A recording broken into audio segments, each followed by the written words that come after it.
Federal Cast. Pessoal, é um privilégio estar aqui com vocês para estar dando esse estudo, mais um estudo aqui na Missão Federal. Como o Juninho falou, a gente vai estar estudando nesse semestre as parábolas do Senhor Jesus Cristo. E no estudo de hoje a gente vai estudar uma parábola conhecida como a parábola dos talentos e a parábola das vidas. Né? São duas parábolas semelhantes, uma é relatada no Evangelho de Mateus, outra é relatada no Evangelho de Lucas, mas as duas parábolas têm a intenção de comunicar a mesma mensagem, né? E daí porque a gente considera elas duas nesse estudo, apesar de que a gente vai estudar a que está registrada em Lucas, porque ela apresenta um pouquinho mais de detalhes para que a gente possa compreender melhor com o ensinamento, tá bom? E também no estudo de hoje, para o seu primeiro, sobre as parábolas do Senhor Jesus Cristo, a gente vai fazer uma breve introdução sobre o que são parábolas, como é que a gente interpreta as parábolas que a gente encontra nos evangelhos, certo? E é interessante porque nem todo mundo compreende esse gênero literário que o Senhor Jesus Cristo utilizou vastamente durante seu ministério, né? A Bíblia diz que ele falava por parábolas. Frequentemente, nós temos dezenas de parábolas registradas no Novo Testamento, mas nem sempre a gente sabe interpretar. E, frequentemente, a gente faz até interpretações muito equivocadas sobre as parábolas para a gente não entender como é que a gente deve interpretá-las.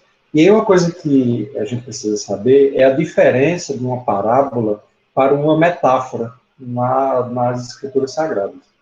Existem diferenças, certo? Uma parábola é uma metáfora, mas não é uma metáfora comum.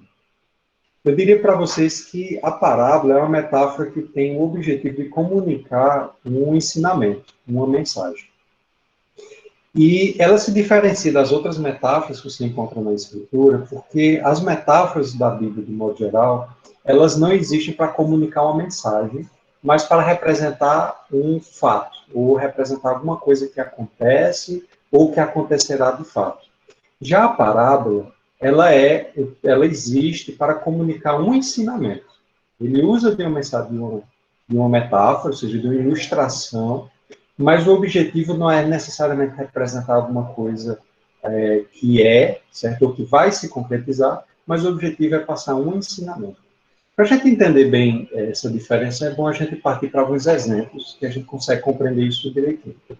Por exemplo, quando você vai para a parábola do rico e do Lázaro, que está lá em Lucas capítulo 16, o que a gente precisa entender? Né? Que aquela parábola do rico e do Lázaro não está nos dizendo que aquilo do jeito que é mostrado acontece, ou seja, que existe uma possibilidade de os mortos se comunicar com os vivos.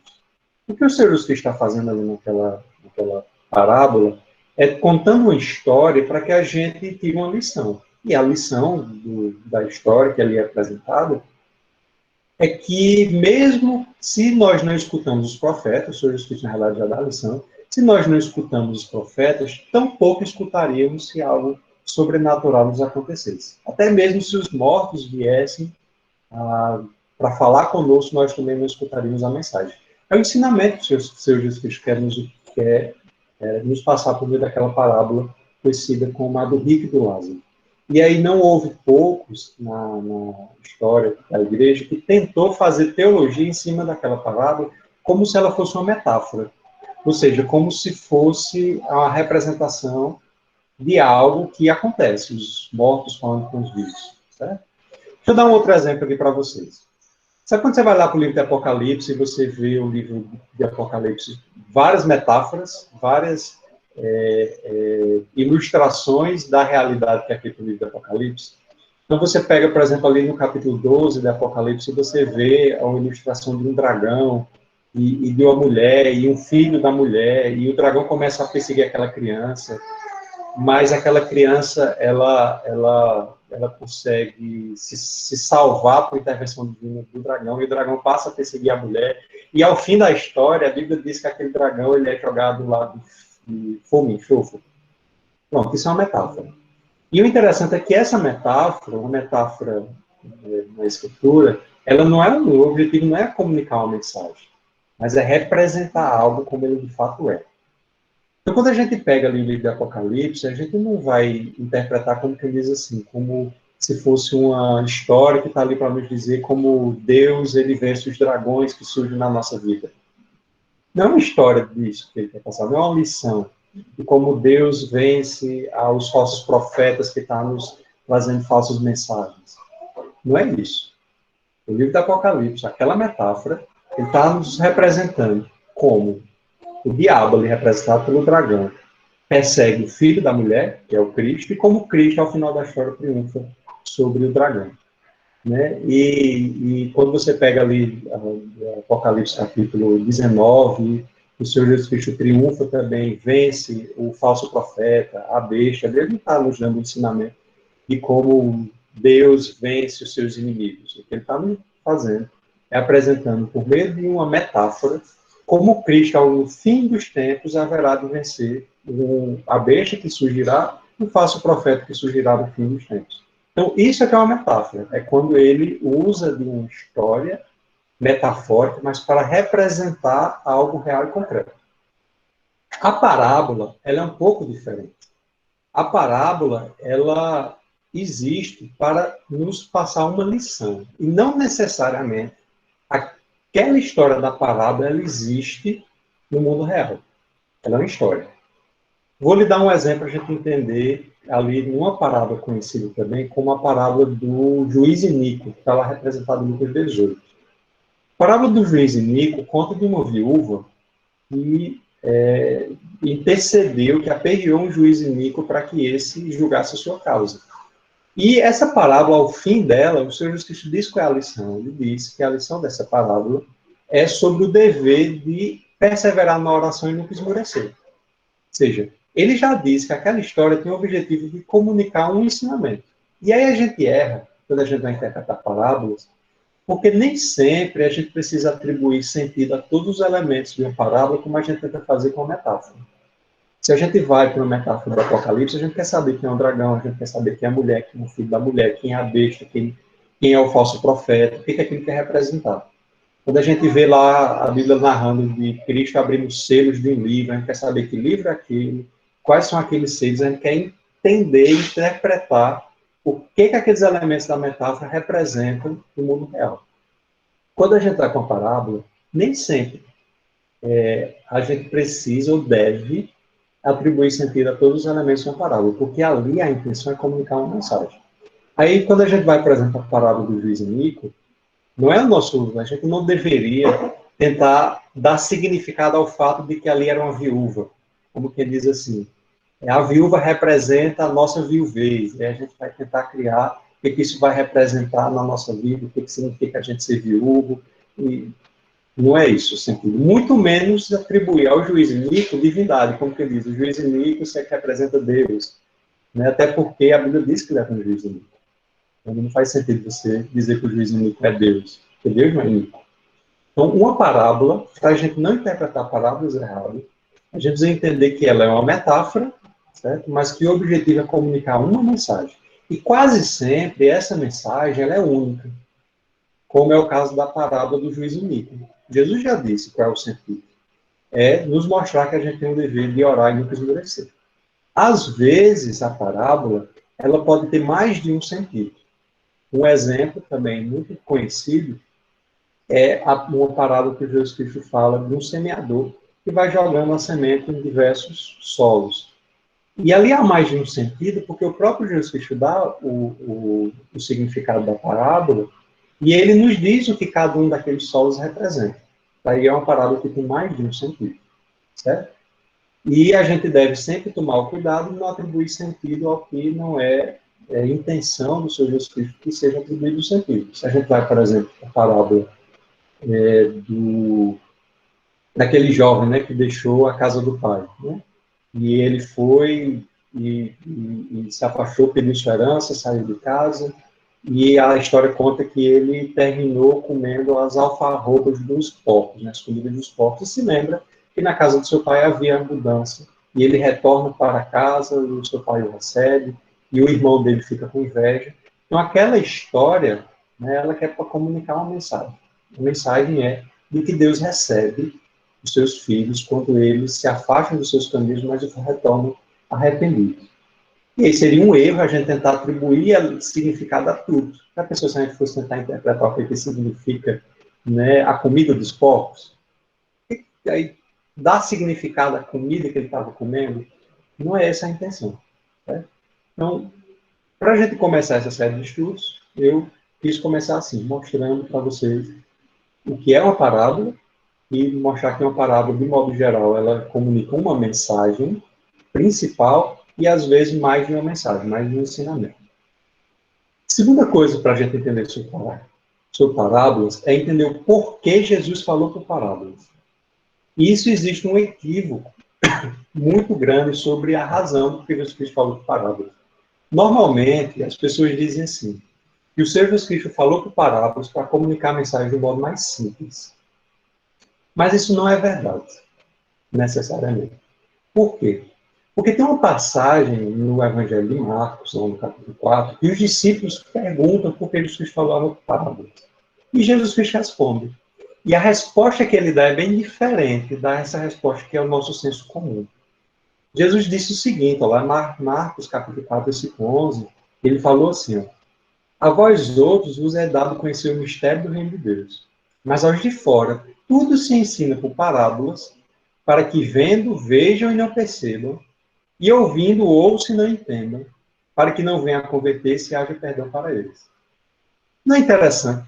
Porque quando Cristo disse a razão do porquê ele falou de parábolas, ele diz, olha, eu falo por parábolas para que as pessoas vendo, não vejam e não percebam, ouvindo, não ouçam e não entendam, e para que ao fim não venha se converter e para que ao fim não haja perdão para eles. Então, ele está dizendo exatamente o contrário do que normalmente é o nosso senso comum, de achar que Cristo falou por parábolas apenas para ilustrar a mensagem de modo mais simples. O que ele está dizendo em Marcos é que uma das razões por que ele falava por parábolas é para que ele não fosse simples, para que não fosse compreensível a um determinado grupo de pessoas.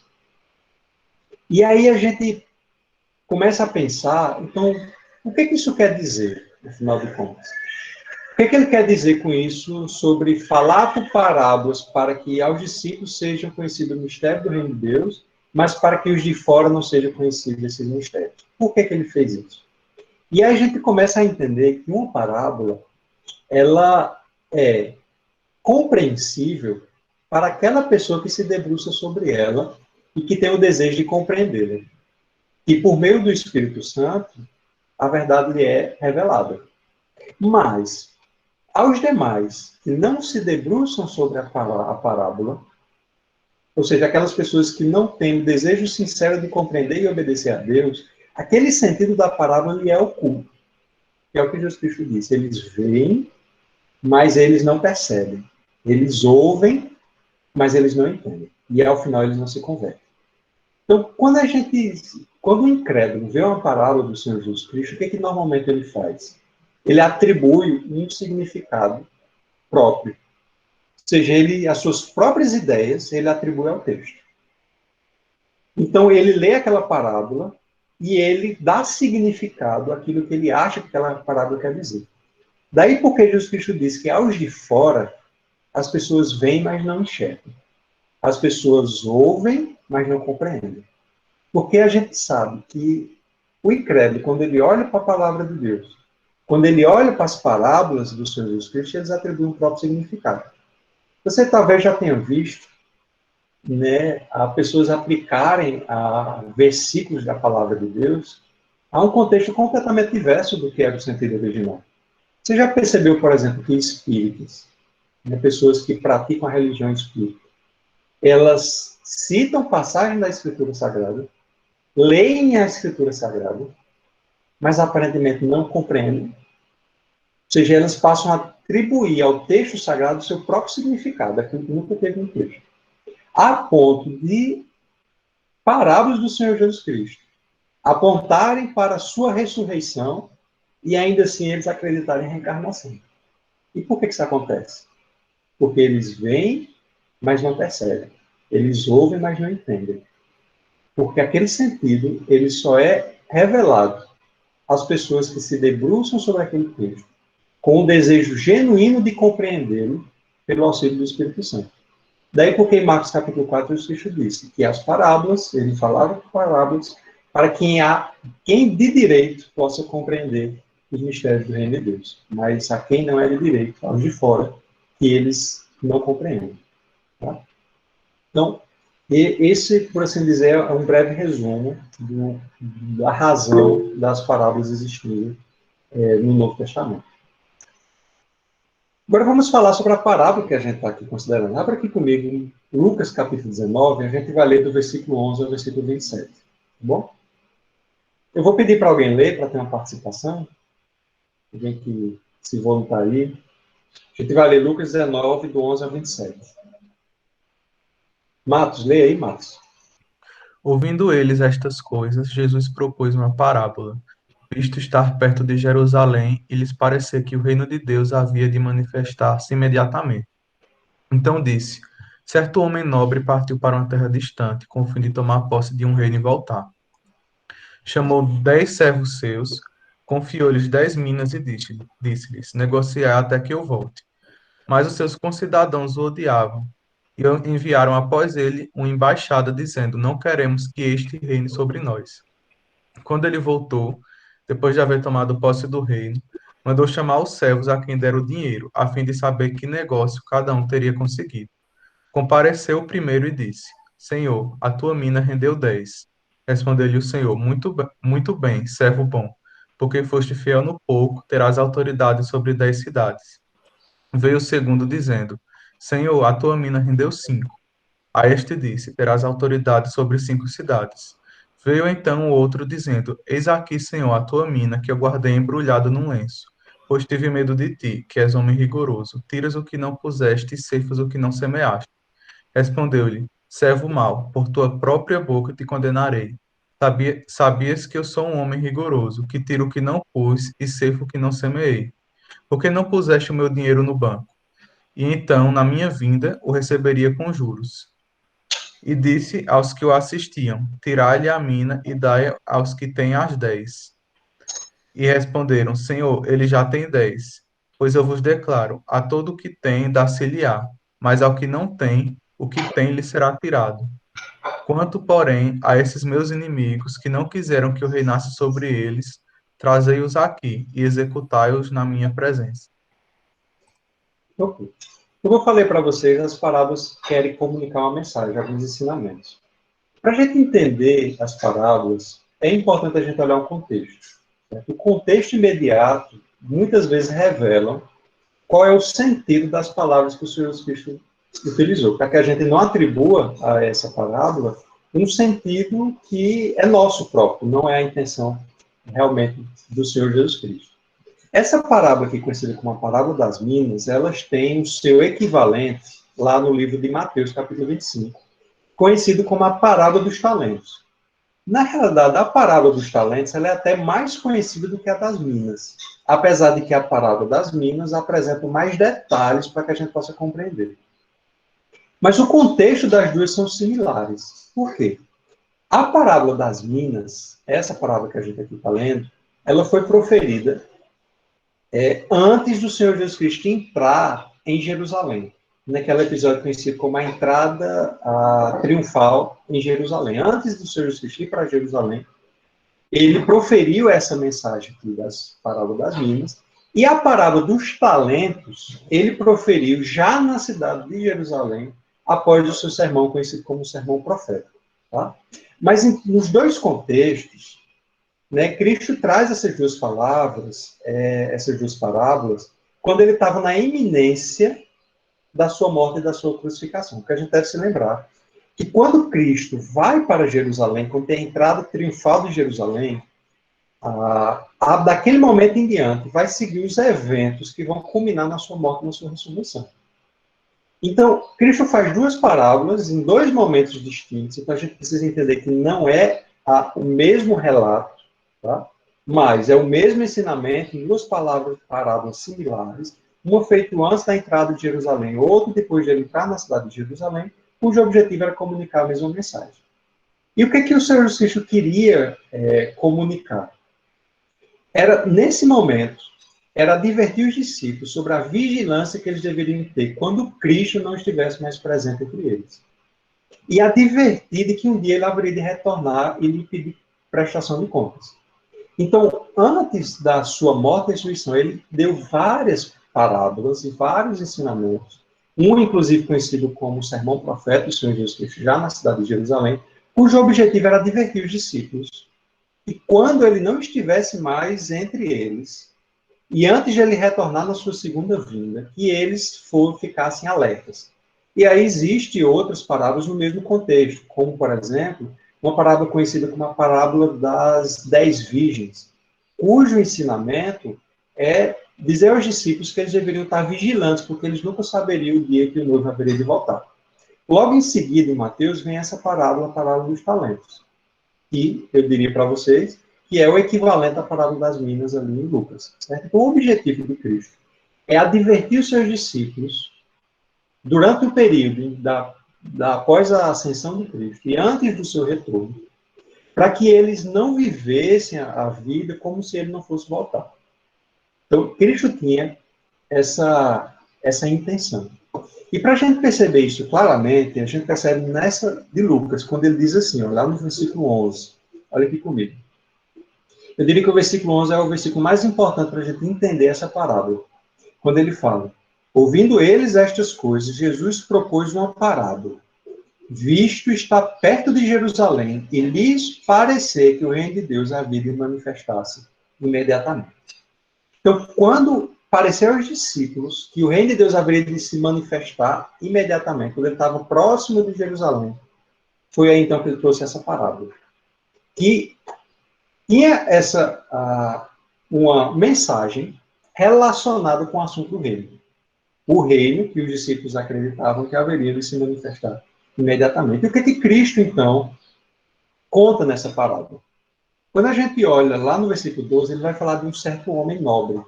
E ele diz assim, olha, versículo 12. Certo homem nobre partiu para uma terra distante com o fim de tomar posse de um reino e voltar. Ele conta essa história.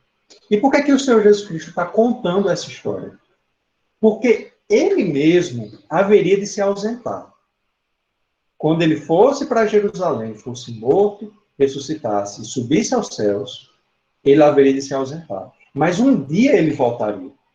Tanto é que ele vai introduzir, a partir do capítulo 20, o assunto de sua volta. Quando lá no versículo 25, ele fala da vinda do Filho do Homem. Lá do capítulo 20, versículo 25, logo em seguida. E antes do capítulo 19, ele já havia alertado os discípulos que quando ele chegasse em Jerusalém, ele seria morto e ressuscitado ao terceiro dia. Então ele conta essa parábola porque ele mesmo haveria de se ausentar. Ele usa uma ilustração de um homem nobre que vai tomar posse de um reino e um dia volta. Porque ele mesmo haveria de se ausentar após a sua morte e ressurreição. E a gente sabe o que aconteceu.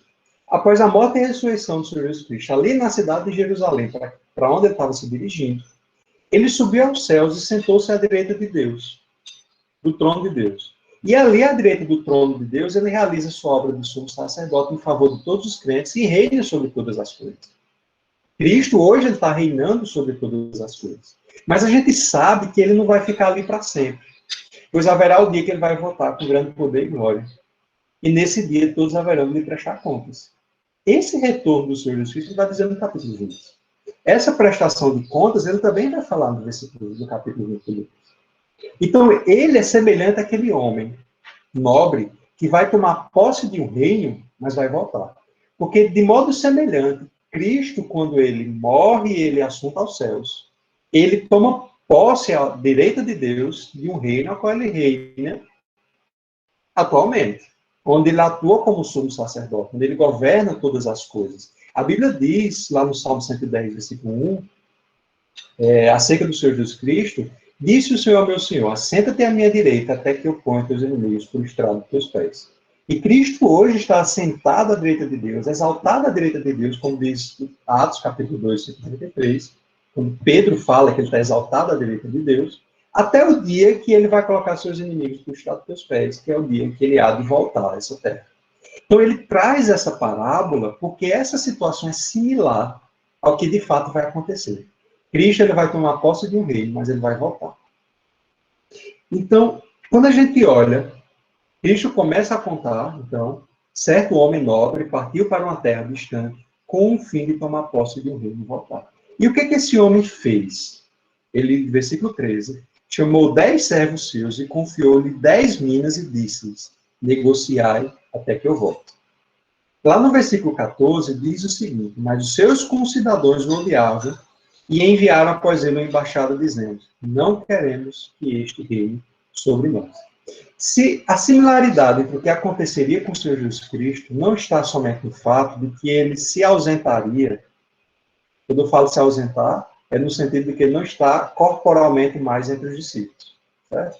Quando ele vai se ausentar, não é somente na ausência, mas no fato de que entre o período da sua ausência corpórea até o seu retorno, até o dia quando ele voltaria para tomar posse do reino, os seus discípulos seriam como os servos daquele senhor nobre, que eles teriam uma obra a realizar durante esse período. Daí porque ele conta que esse homem nobre chamou os seus servos e lhe entregou minas, lhe entregou uma quantia em dinheiro. Essas minas, ela equivale mais ou menos a uma quantidade de dinheiro equivalente a 3 meses de trabalho. No relato de Mateus, que novamente é um outro relato, mas que tem a mesma intenção, tá? Ele usa talentos, e o valor do talento era um valor muito mais superior do que a mina. Em Lucas, é uma quantia de dinheiro equivalente a 3 meses de trabalho. Então, ele entrega algo aos seus servos e lhes dá uma ordem clara, porque ele diz, negociai até que eu venha. Por que ele faz isso? Porque de modo semelhante, entre o primeiro advento e o segundo advento do Senhor Jesus Cristo, os seus servos haveriam de ter uma obra a ser realizada até o seu retorno. Então, essa é a segunda similaridade dessa parábola com os eventos que se sucederiam. A terceira similaridade está lá no versículo 14, quando o texto diz assim, mas os seus concidadãos o odiavam e enviaram após ele um embaixado dizendo, não queremos que este reine sobre nós. Porque do mesmo modo, após a ascensão do Senhor Jesus Cristo, até o retorno dele, o seu segundo advento, os seus concidadãos haveriam de o odiá-lo. E não somente eles haveriam de o odiá-lo, mas eles desejarão que Cristo não reine sobre eles. E quando a gente olha, então, essa história desse homem nobre, e a similaridade com os eventos que sucederiam, a gente percebe que essa é precisamente a situação do nosso tempo. Exatamente igual. Daí porque Cristo quer nos trazer um ensinamento para que a gente possa lidar com esse tempo presente. Agora, quando a gente olha, vê as pessoas, a gente percebe que as pessoas não somente não acreditam no Senhor Jesus Cristo, mas eles também preferem que ele não exista. Por quê? Para que elas possam viver as suas vidas do modo que lhes agrada. As pessoas, você pode lhes falar sobre uma esperança eterna, sobre o reino de justiça vindouro, e ainda assim haverão muitos que a preocupação não é com nenhuma dessas questões. Elas dizem como esses concidadãos, eu não quero que ele reine sobre nós. E por que eles não querem que ele reine sobre nós? Sobre eles? Por que eles não dão ouvido a uma esperança eterna? Por que eles não dão ouvidos à história de que esse homem nobre que da parábola haverá de voltar, ou que o Senhor Jesus Cristo vai voltar no segundo advento? Porque eles não querem. Eles simplesmente não querem que ele reine sobre eles. E por que eles não querem que eles reinem sobre eles? Porque eles não querem abrir mão das suas paixões, das suas vontades, não querem que seus desejos sejam afetados, não querem mudar seu estilo de vida. Então não é nem só uma questão de não acreditar, é uma questão também de não querer. É precisamente o relato aqui. Porque a história não é que aqueles não acreditavam no nobre homem que foi tomar posse, é porque eles não queriam. Tanto é que não queriam que mandou uma embaixada até ele para dizer que eles não querem que ele retorne. Aqui, o que está em xeque não é nem a incredulidade deles, mas é o seu próprio desejo. O desejo de que aquele homem nobre não reine sobre eles. Cristo está trazendo então essa parábola, porque essa situação é muito similar que a gente vive. As pessoas ao nosso redor, elas não somente não creem no Evangelho, mas elas não querem o Evangelho. O Evangelho lhes parece loucura. É o que Paulo diz na carta de 1 Coríntios. O evangelho lhes parece loucura. Então, num primeiro momento, eles não dizem assim, não é que eu não creia, é porque eu acho isso louco. E eu não quero isso. E é precisamente essa situação do tempo presente, e é a similaridade que tem com a mensagem do Senhor Jesus Cristo. Ora, quando a gente olha, então, essa passagem, a gente começa a perceber que quais são os ensinamentos que Cristo quer nos ensinar. O contexto é muito similar, como eu falei aqui para vocês. E a gente compreende principalmente pelo onde ele está inserido aqui no Evangelho de Lucas e de Mateus. Mas quais são os ensinamentos que a gente tem a partir dessa parábola? Como eu falei para vocês, a parábola, ela não é uma mera metáfora. Ela é uma metáfora que tem o objetivo de comunicar uma mensagem. E que o Senhor Jesus Cristo, então, quer nos comunicar algumas mensagens. A primeira delas é que o seu desejo é que os sirvamos na sua ausência. Essa é a principal mensagem dessa parábola. Quando Cristo se ausentasse corporalmente aqui da terra, quando ele não tivesse mais entre eles, presencialmente, eles deveriam continuar servindo. E aí, novamente, quando eu falo se ausentar, eu não quero dizer com isso que Cristo está distante da nossa vida, nem que ele está inacessível à sua atuação, porque isso não é verdade. Porque ele mesmo disse que estaria conosco todos os dias até a consumação do século. Quando eu falo se ausentar, é no sentido da parábola, no sentido de que ele não estaria mais corporalmente presente, mas ainda assim de que ele voltaria corporalmente, visivelmente, para tomar posse desse reino. É nesse sentido. Então, a primeira mensagem que ele quer nos comunicar é que o desejo do Senhor Jesus Cristo é que nós o sirvamos quando ele não estiver mais entre nós. E é interessante porque durante esse período, muitas coisas vão nos tentar. E ele aparentemente também trata sobre elas. Porque ele diz que ele distribuiu entre 10 servos. E ele conta que aqueles servos haveriam de conviver com os co-cidadãos, ou seja, pessoas que faziam parte do mesmo reino terreno que eles, que haveriam de rejeitar a palavra. Ainda assim, que haveriam de dizer que não queria que Cristo reinasse sobre eles. Mas ainda assim, esses servos tinham o dever e a obrigação de continuar servindo. Apesar de haver muitos que não quisessem que aquele nobre homem retornasse para o seu reino. A mesma coisa conosco. Ele deseja que nós o sirvamos durante esse período até o seu retorno, mas ele nos alerta que haverão concidadãos que haverão de rejeitá-lo e rejeitar o reino e desejar que ele não retorne. Mas ainda assim a gente deve permanecer firme e constante no nosso serviço, na certeza de que ele vai retornar. E diz o texto que estes concidadãos que o rejeitaram, no versículo 27, quando o Senhor dessa parábola retornou, ele diz assim: a esses meus inimigos que não quiseram que eu reinasse sobre eles, trazei-os aqui e executai-os na minha presença. Ele conta isso para nos dizer, para nos mostrar que, de modo similar, no retorno dele, aquelas pessoas que não quiseram que ele reinasse sobre eles, haveriam de ser eliminados. Eliminados no sentido de ir para o tormento eterno. Certo? Daí que eu disse que a parábola, a gente tem uma cuidado para não atribuir significado a todo elemento. O que ele quer nos dizer aqui é que essas pessoas serão julgadas ao final. E logo em seguida, tanto em Lucas, nos capítulos 20, 21 e diante, ele vai falar sobre o tema do juízo final. Mostrando exatamente que essas pessoas que não querem que reine sobre eles, haverão de sofrer tormenta eterna. Mas os seus discípulos, mesmo convivendo com essas pessoas, não deveriam perder de vista de que o dia do julgamento final haveria de chegar. Esse é o primeiro ensinamento, de que nós devemos servi-lo até o seu retorno. O segundo ensinamento é que nós vamos conviver com pessoas que vão rejeitar o reinado de Cristo. Ainda assim, a gente deve permanecer perseverantes.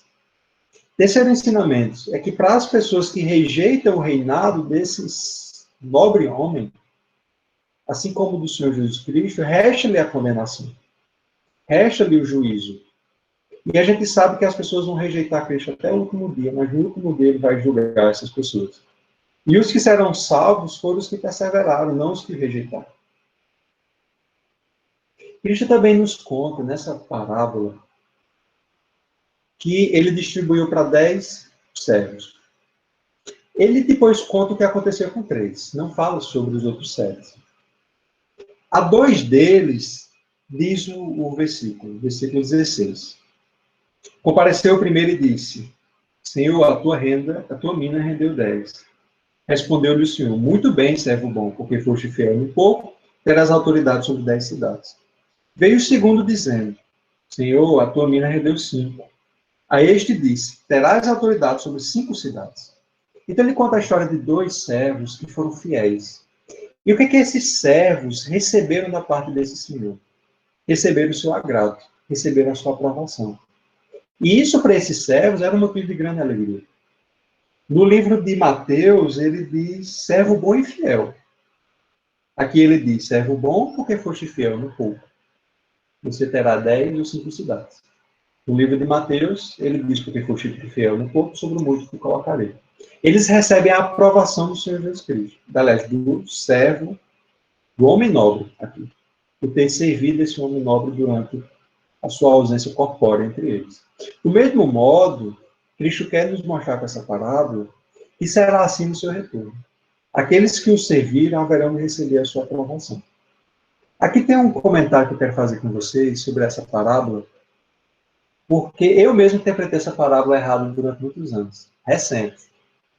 Porque eu sempre achava que o fato de que quando esse senhor retorna, e a parábola dos talentos diz que ele pegou o talento de um homem que não multiplicou aquele valor e entregou ao que havia transformado 5 em 10. E eu sempre pensei que essa parábola, ela mostrava que quando você serve ao Senhor, Deus vai lhe dar mais serviço ainda nessa terra. Quando você servir ao Senhor, Deus vai lá e lhe dar mais serviço nessa terra. Só que existe um problema nessa interpretação, é que claramente, nos dois contextos, o retorno do Senhor, ele se dá no fim. Porque tanto em Mateus, logo em seguida, aquele que não serviu foi jogado no lago de fogo para sofrer tormenta eterna. E aqui nessa parábola, os seus concidadãos para o seu retorno, eles foram julgados. Então, ao que tudo indica, Cristo não está falando de um momento em que ele vai novamente reavaliar as nossas obras aqui na Terra e nos atribuir mais trabalho. Porque a história parece apontar não para um momento intermediário na história da nossa existência, mas para o fim. Quando Cristo retornar no fim de todas as coisas. Quando, de fato, ele vai julgar todas as pessoas. E aí, então, aquilo que ele dá aos seus servos é aquilo que a gente poderia chamar de galardão. Ou seja, esse Senhor recompensa os seus servos, aqui em Lucas, deixando que eles fossem agora senhores de cidades. E no Evangelho de Mateus, ele recompensa aqueles servos, né, lhe entregando uma parte do tesouro. Então, a referência que parece ser, então, aqui, pelo nosso serviço ao Senhor, no dia do retorno, nós não somente receberemos o agrado da parte do Senhor, a aprovação da parte do Senhor, como nós haveremos de receber um galardão no dia que ele retornar. Ora, nessa passagem, ele também fala de um terceiro servo. E esse terceiro servo, ele está aqui lá no versículo 20. E ele diz assim: Veio então outro dizendo: Eis aqui, Senhor, a tua mina, que eu guardei embrulhado no lenço, pois tive medo de ti, que és homem rigoroso, tiras o que não puseste, ceifas o que não semeaste. Esse Senhor, então, diz o seguinte a ele: Respondeu-lhe, servo mau, porque tua própria boca te condenarei. Por tua própria boca te condenarei. Sabias que eu sou homem rigoroso, que tiro o que não pus, e ceifo o que não semeei? Por que não puseste meu dinheiro no banco? E então, na minha vinda, eu receberei com juros. E disse aos que o assistiam: Tirai-lhe a mina e dai ao que tem 10. Eles ponderaram: Senhor, ele já tem 10. Pois eu vos declaro: todo que tem dá-se-lhe-á, mas ao que não tem, que tem, lhe será tirado. Quanto, porém, a esses meus inimigos que não quiseram que eu reinasse sobre eles, trazei-os aqui e executai na minha presença. No relato de Mateus, que é uma parábola similar, aquele que não utilizou o talento para multiplicar, o Senhor o jogou também no fogo, para ser condenado. E o que ele está nos dizendo, então, o que ele está nos mostrando, é que haverão pessoas que se chamarão de servos, mas não servirão. Ou seja, pessoas que não usarão dos seus recursos para servir ao Senhor. E no último dia, esse Senhor haverá de os condenar. E aqui, a gente percebe que o Senhor Jesus Cristo faz um ensinamento semelhante ao que ele diz lá numa metáfora, a metáfora da videira. Quando a gente vai lá para João, ele nos apresenta a metáfora da videira, em que diz que Jesus Cristo ele é a videira verdadeira. E que, João capítulo 15, né? Eu sou a videira verdadeira, meu pai é o agricultor. Todo ramo que está em mim não der fruto, ele corta, e todo o que dá fruto limpa para que produza mais fruto ainda. Ele diz, naquela metáfora lá em João capítulo 15, que quem está nele produz fruto. Mas o que não está, o que não produz fruto, ele corta, lança fora e ele não permanece na videira. Eu destaquei aqui para vocês que João capítulo 15 é uma metáfora, não é uma parábola, certo? E existe uma diferença. Lá ele não quer comunicar um ensinamento. Ele quer nos dizer precisamente que Cristo é a videira. E que aqueles que estão nele produzem fruto. E os que não produzem fruto, ele corta e lança fora. Para que não permaneça na videira. Então, lá é uma metáfora. Certo? Ali é de fato como as coisas são. Cristo de fato é a videira verdadeira. Ora, o que ele quer nos mostrar, então? Que existirão servos, que se denominarão servos, mas que eles não farão o que deveriam fazer. E não obstante ele não fazer o que deveria ser feito, ele vai se justificar. E ele vai apresentar desculpas. Ainda que ele não possa alegar que não soubesse qual era a ordem do seu Senhor. Porque perceba que lá no versículo 13, Cristo diz com muita clareza: negociai até que eu volte. E o servo disse que não negociou porque teve medo e julgava que o seu senhor era um homem muito vigoroso. Ou seja, a palavra que o Senhor, o homem nobre, havia dado a seu servo era muito clara. Era muito clara. E não obstante, aquele servo infiel, ele se justifica, ele encontra uma justificativa, porque ele não podia alegar que não soubesse o que o Senhor havia dito. A mesma coisa são os servos, aqueles que se denominam servos, que conhecem a palavra do Senhor, sabem que o Senhor lhes ordenou, e ainda assim encontram desculpas e justificativas para a sua indolência. Eles enganam a si mesmos, mas não podem negar diante do Senhor que suas palavras não eram claras e conhecidas. Daí porque o homem nobre diz assim: pelas tuas próprias palavras te condenarei. Porque você sabia que eu havia dito que a sua obrigação era negociar. Ora, quando a gente olha esse servo aqui, a gente tem então a perfeita ilustração daquele que se denomina servo sem ser, cujo fim da história também é a condenação. E por que eu digo a você aquele que se denomina servo sem ser? Porque o servo legítimo é aquele que serve. Aquele que se diz servo, toma o nome de servo, é chamado de servo, mas não serve, ele não é um servo legítimo. Ele é um impostor. Ele é um homem fraudulento. Ele é um homem que leva sobre si o nome do seu Senhor sem que a ele de fato sirva. E ao final da história, esses que se denominam servos, mas não o servem, eles também irão para a condenação eterna.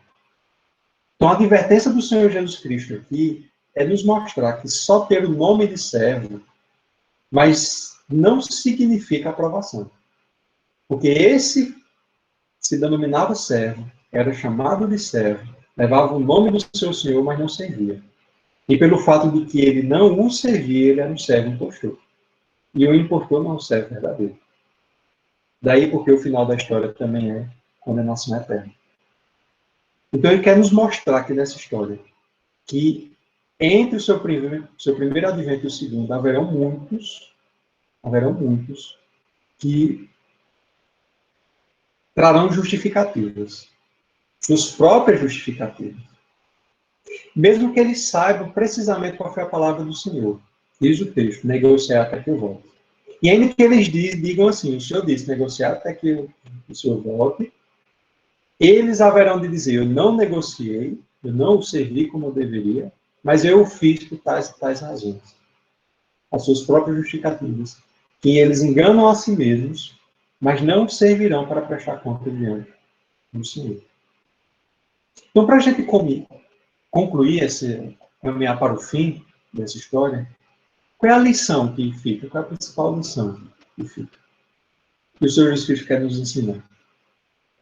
É que, até a sua volta, até o dia que ele retornar, o dever daqueles que são servos legítimos é servir. Por mais que ele não esteja corporalmente presente entre eles, por mais que ele esteja tomando posse de um reino, como diz o texto, por mais que ainda demore o dia que ele retorne para eles, ainda assim o dever daqueles que são seus servos, ainda que passe longos anos e um longínquo tempo até o seu retorno, ainda será servi-lo e prestar contas no dia que ele retornar. Então, a mesma coisa conosco. O nosso dever diante do Senhor é servi-lo, produzir fruto. Diz o texto de 1 Coríntios, capítulo 15, versículo 58. Meus amados irmãos, sede firmes e inabaláveis, sempre abundância na obra do Senhor, sabendo que no Senhor o vosso trabalho não é vão. E no nosso meio haverão muitos daqueles que são concidadãos, mas que explicitamente mandam embaixada dizendo, eu não quero que reine sobre nós. E haverão aqueles que se denominarão servos, mas não servirão. E, portanto, são servos impostores, a qual o último dia o revelará. E entre esses dois grupos estamos nós, os servos verdadeiros, a quem cabe a responsabilidade de servir. Então, Cristo nos adverte isso. Para a gente concluir, eu vou fazer 3 breves aplicações aqui. Primeiro, em tudo que a gente pensar sobre a pessoa do Senhor Jesus Cristo, jamais a gente deve esquecer do seu segundo advento. O que é o segundo advento? Seu retorno. Porque o dia do seu retorno vai ser o dia em que muitas coisas haverão de se revelar. E é o dia que a gente vai prestar conta. A gente não pode esquecer e viver sem vigilância, como se esse dia não fosse chegar. De modo que a gente chegue nesse dia e tente inventar desculpas, como se a gente não tivesse sido advertido do seu retorno. Ele deve sempre pensar no segundo advento do Senhor Jesus Cristo. Ele há de voltar.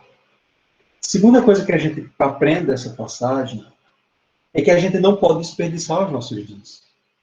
Nós somos chamados para servir. E apenas uma vida de serviço no reino é uma vida que vale a pena ser vivida. Mesmo que o nosso Senhor ainda não tenha retornado, o nosso dever ainda é servir fielmente. Lembremos que o Senhor Jesus Cristo nos disse que os tesouros dessa terra, o ladrão rouba, a traça e a ferrugem corrói. Mas os tesouros que a gente junta nos céus, esses são os que duram para sempre. No dia do retorno do Senhor Jesus Cristo, toda uma vida de serviço e dedicação. Em meio a um reino que houve muitos que diziam que ele não ia voltar. Houve muitos que o rejeitaram. Houve muitos que eram indolentes e preguiçosos. Houve muitos que se denominavam servos, mas não eram servos legítimos. Em meio a todo esse cenário, ainda assim ele há de voltar e a gente há de prestar contas. Daí porque a gente nunca pode esmorecer no nosso serviço. Não é olhando para os outros cidadãos do reino.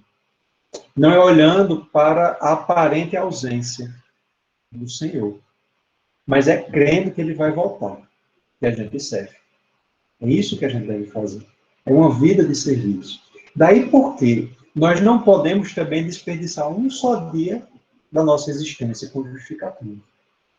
Justificativas não servirão no último dia. Não adiantará a gente dizer, como lá em Mateus capítulo 7, mas Senhor, em teu nome nós fizemos isso e aquilo outro. Não adiantarão justificativas. Assim como não adiantou a justificativa desse que se dizia servo, mas não servia. Daí porque a gente não pode desperdiçar nem um dia sequer da nossa existência. Nós não sabemos do dia de amanhã, e, portanto, não sabemos se haverá um amanhã para fazer o que a gente deve fazer hoje. A gente não sabe se haverá um amanhã. Uma outra parábola que a gente ainda vai estudar das virgens, o noivo chega de surpresa. Pode ser que não haja um amanhã. Daí porque a gente não pode desperdiçar o dia de hoje para servir. O dia de servir é sempre hoje. Por isso, tudo quanto a gente faz precisa ser feito para a glória de Deus. Porque o que a gente faz hoje também deve ser serviço. Tudo quanto a gente faz precisa ser serviço. Porque nada pode ser desperdiçado, nem um dia, nem um minuto sequer. Porque a gente vai prestar contas a esse Senhor. Então, esse é o ensinamento principal dessa parábola. Ele nos mostrar que a gente deve manter vigilante no serviço até o seu retorno. Vamos orar, que já são 2 horas, vocês estão na aula. Vou orar, tá? Santo Deus, Pai querido, muito obrigado, Senhor, pelo privilégio da tua palavra, Senhor, pela parábola, Senhor, dos talentos, pela parábola das minas, ó Deus, que está aqui para nos comunicar um ensinamento, Senhor. E que nós não podemos desperdiçar o nosso tempo, ainda que o Senhor não tenha retornado, ainda que exista falsos servos, ó Deus, que levam o nome de servos, mas não servem, ainda que haja cidadãos, ó Deus, desse mundo que o rejeitem explicitamente, nós ainda devemos servi-los, nós ainda devemos frutificar com o que o Senhor nos dá para servir.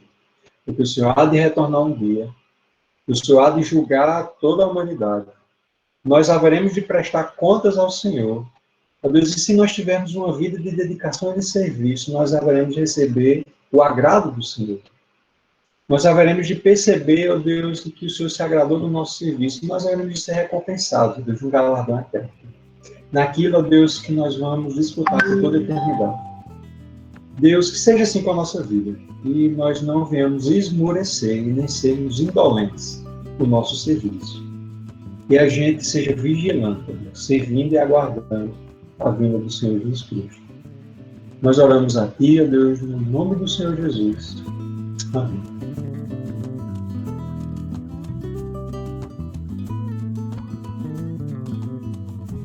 Cada membro, um missionário. Cada vida, uma missão.